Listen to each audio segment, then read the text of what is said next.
So, oh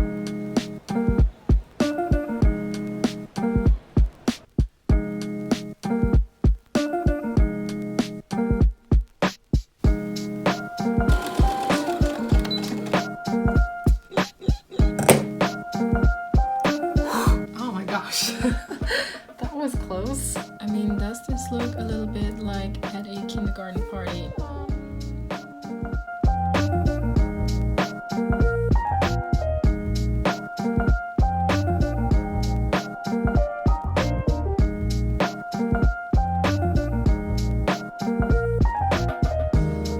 Hello everybody, I'm Elisa and this week I'm gonna sew a hot pink maxi dress with you. I went window shopping recently, which is something that I like to do to get inspired. I don't usually buy anything in shops anymore just because I sew so much and I don't have space for the things I am making anyways, so buying something in addition to that would be a bit useless. So I just go out regularly to the shops to see what's around, to see the new collections of all of those big brands, and that's when I stumbled across this beautiful pastel-y pink maxi dress at Mango. It retails for about £65, I think, or £69, and it's a beautiful piece for summer. It's something that you can feel comfortable in. It's something that's not too revealing and still looks very fashionable. So I was very excited about the idea of making one for myself. So I went to the shops and I found this beautiful cotton silk material. It is very nice and cool to the touch, so it's a perfect material for summer. It is slightly see-through, so I also bought this pink chiffon fabric that is also very see-through, but these two together make for a really nice lined dress. I'm already wearing it, a sneak peek. I'm gonna show you how I made this as per usual, so you can recreate it at home. That's what we do around this channel. By the way, I'm very close to the 1,000 subscriber threshold, which is really exciting. I didn't think that I would get there so soon. If you're watching my videos and you have not subscribed yet, please do. I would love to see you around here more often. Now, without further ado, let's jump straight into the tutorial. This is what we're aiming to achieve. The skirt comes in a simple rectangle with diagonal seams. The bodice is a simple band around your bust. I will take you through the drafting process step by step. Let's start with the front bodice. Imagine that you're only drawing half of the pattern here, as this piece will be cut on the fold of the fabric. Draw a straight vertical line or start on the left end of your piece of paper. From there, draw a line perpendicular to the center front. Mark a point about 1/4 of your bust width on that line. From that point, measure 8 cm downwards and draw another line in a 90-degree angle. Connect that point with the center front to create a rectangle. Next, measure 2 cm downwards on the right side of your rectangle and mark that point. This side is where your side seam is going to be. Measure 2 cm upwards on the bottom left of your rectangle and mark that point.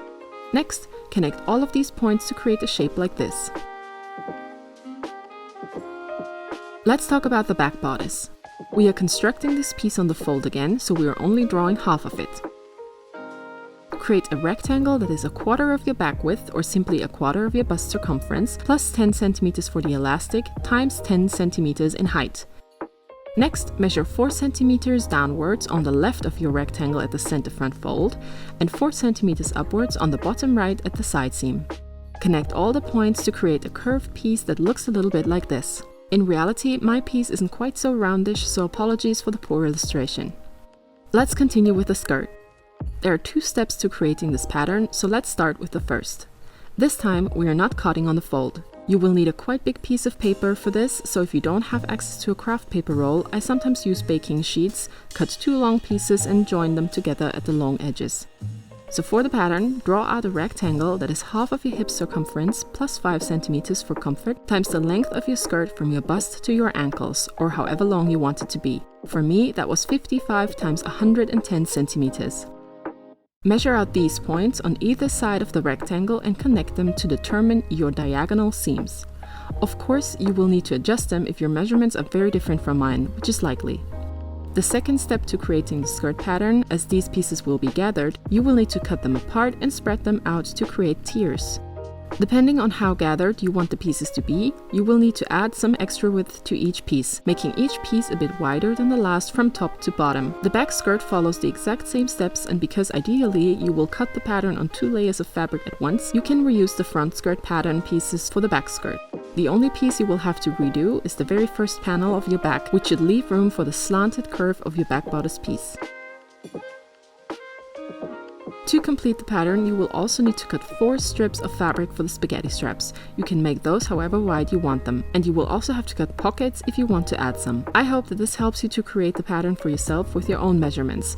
This is just a general guide of how I created mine, so if you have any improvements, please share them in the comments.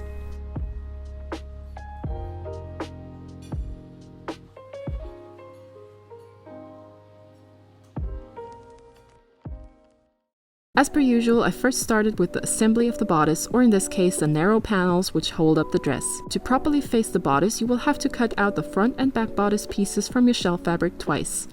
Grab the front pieces and place them good sides together. In my case, my fabric looked the same from both sides. Do the same with the back bodice pieces. I had to sew the inner pieces together at the center back because I didn't cut it on the fold.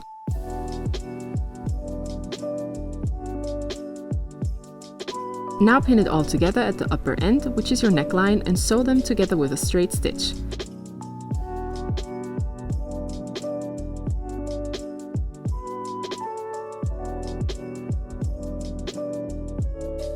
If you need to, cut back the seam allowance to about 5 mm and overturn the piece to give it a good press.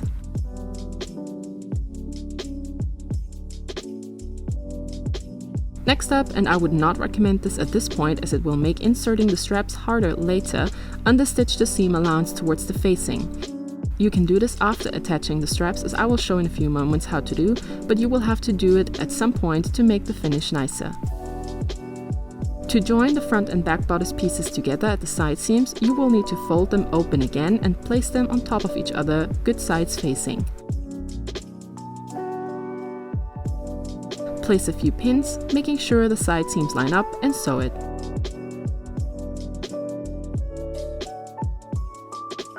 I cut back the seam allowance, overturned the piece back around, and gave both sides a good press with the iron.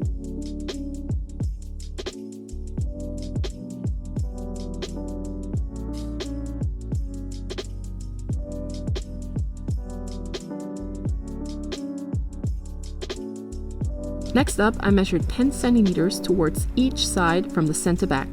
This area will be elasticated for easier access to the dress once it's finished.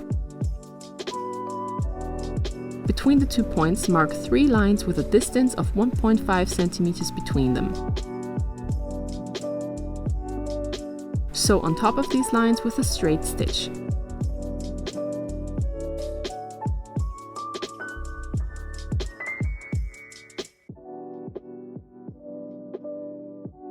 Once done, you will have something like this.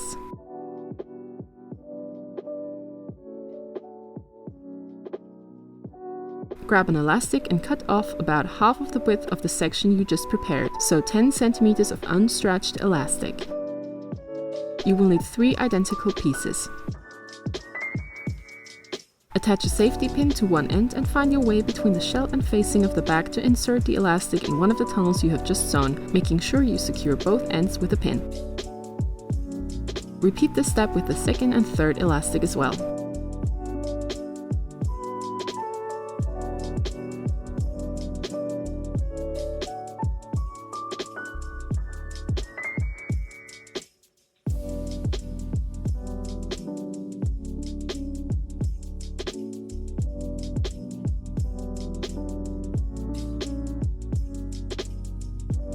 For the spaghetti straps, you need 4 strips of fabric, each about 30 cm long and about 3 cm in width. Grab one and fold it in half and sew a straight line down as far from the edge as you want your strap to be wide. Mine were only about half a centimeter thin. Do this with all 4 of your straps. Cut back the seam allowance to a minimum, but keep enough of it so your strap doesn't unravel.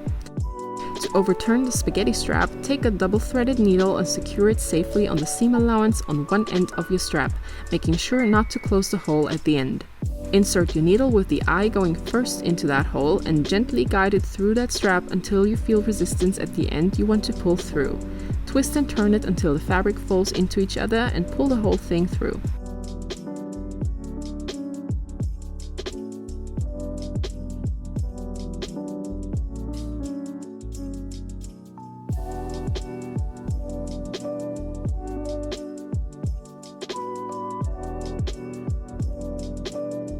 To attach the strap, you will have to open a small section of the neckline to insert one end of the strap. Fold your bodice in half and measure out where you want the straps to go for the front and the back.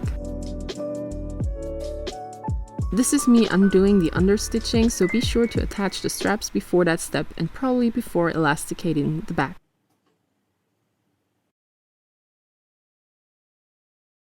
For the lining skirt, I simply cut a panel of my 140 cm wide chiffon fabric that was wide enough to be gathered around my bust and slightly shorter than my shell skirt.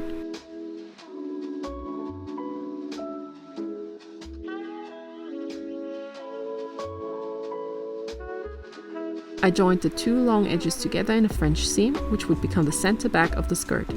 For the French seam, fold your piece in half and sew down the edge. Cut back the seam allowance, turn the whole thing inside out and give it another straight stitch to finish off the seam. This gives a nice hidden finish that prevents the fabric from fraying.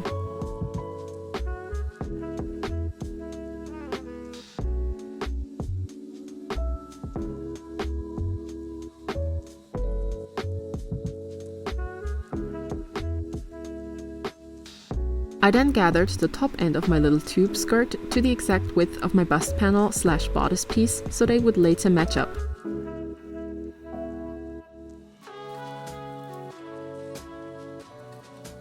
To assemble the shell skirt, you will need to first grab all your front and back skirt panels and give each of their top ends 2 basting stitches, so a simple straight stitch on the biggest stitch length available that you don't lock.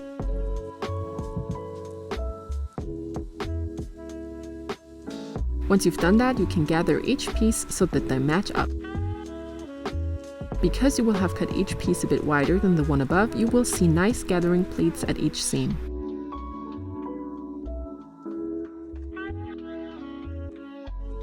Take it all to your machine and sew the seams.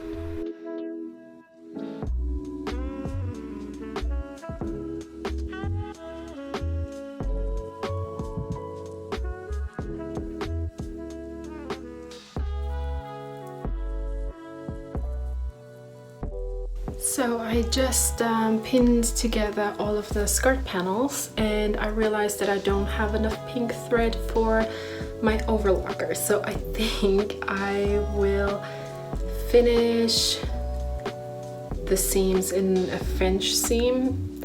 It might be that the gather gets a bit lost with that approach, but we'll see. I mean, I didn't want it to be too gathered to begin with, so maybe it's fine. We'll see. Let's try. So this is what happens when you're not focused. I'm not quite sure what I did here. So this is the front piece. This is fine. But then this is the back piece and the inside is outside and the top is flipped. So I need to take the back piece apart and then reassemble that. But that's okay, that happens, you know, and it's not gonna take very long. So let's do this. So that looks much better already.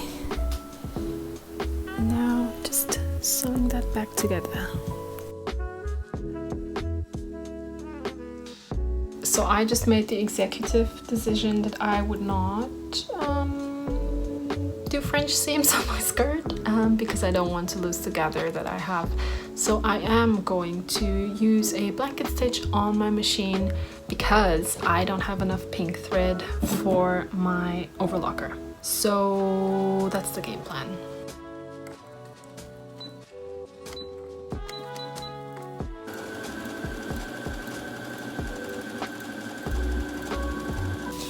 I mean, does this look a little bit like at a kindergarten party? Maybe. Does it matter? Not so much, because we are having a lining inside, so you can't actually see the inside of these seams. And the outside is perfectly fine. I mean, ideally I would have wanted to overlock this, but because I'm fully prepared and I don't have enough thread, I can't do it. So that's the result of that. Okay, so I now finished the seams on the front and back skirt. They are overlocked. The lining is over there. I've got the top ready and waiting, and now I'm trying to figure out how to add these pockets so that they make sense, because everything is asymmetrical. I will have to measure out the distance between here and here. Yeah, that's what I need to measure out, and then I can add the pockets, and then I can close the side seams of the shell fabric skirt, and then it's assembly time.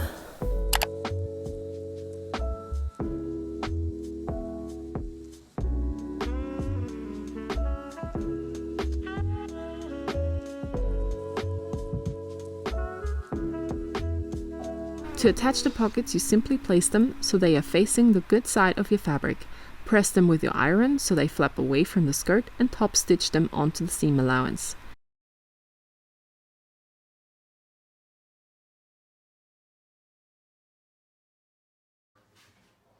Do that for 2 single pockets on your front and 2 on your back skirt. Place your 2 skirt sides on top of each other, good sides facing, and sew down your side seams around your pockets down to your hem.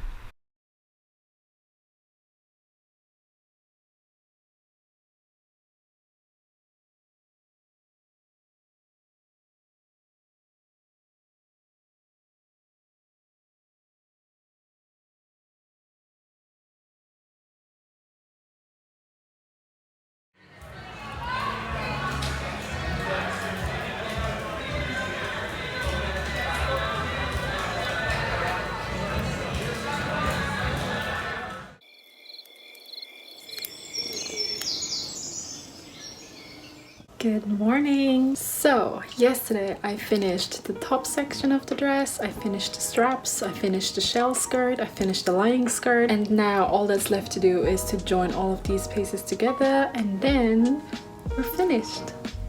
So let's do it! Let me explain how to assemble the dress in situ, because it's a bit complicated.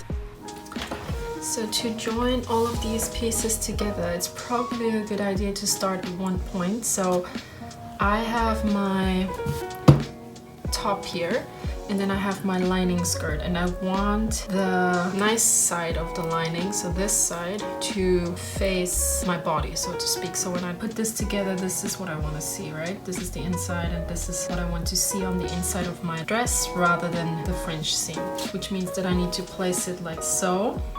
And then I grab my shell skirt. I've already nipped the fabric in the center back, somewhere here, you probably can't see that. And now I need to think. The outside needs to face like that, so this is how I need to put those things together. Is it? No. Yes, exactly. This looks very complicated. It needs a bit of thinking, but you'll be okay. So lining up all of the center backs of the shell skirt and the lining skirt, and then I'm placing a needle, and that's where my starting point is. Once I have that, everything else kind of lines up. So now I just need to continue pinning around the circumference of this opening to get it right. And here in the back where this elasticated part is, just make sure you do stretch it out like so, so the shell skirt and the top and all of that lines up.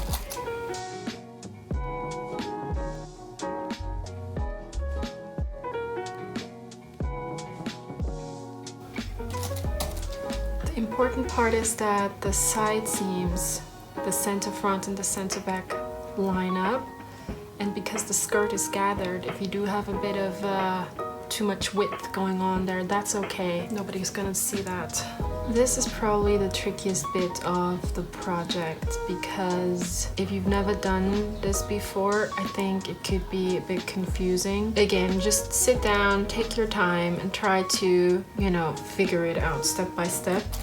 If you have one point pinned together correctly, then everything else will follow up. You just have to follow the circumference and pin everything together neatly. Don't use too many needles because you want to make sure you're not breaking your needle on your machine, but probably good to add a few more than you would think, just because it's gonna make it easier for you when you work it through your machine and you don't have to do like guesswork.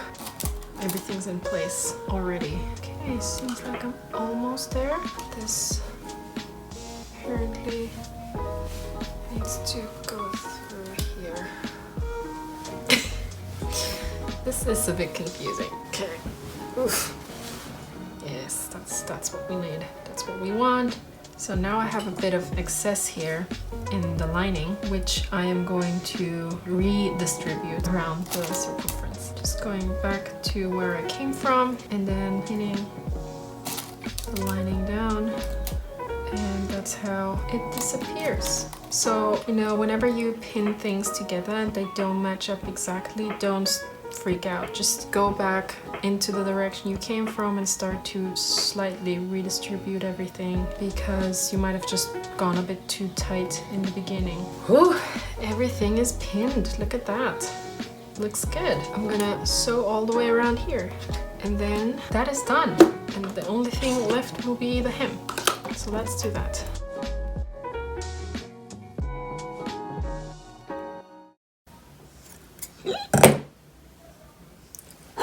Oh my gosh, that was close. Jesus.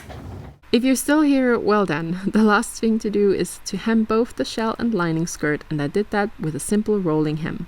Fold over the length once and sew, cut back the seam allowance, fold it over again and top stitch it down.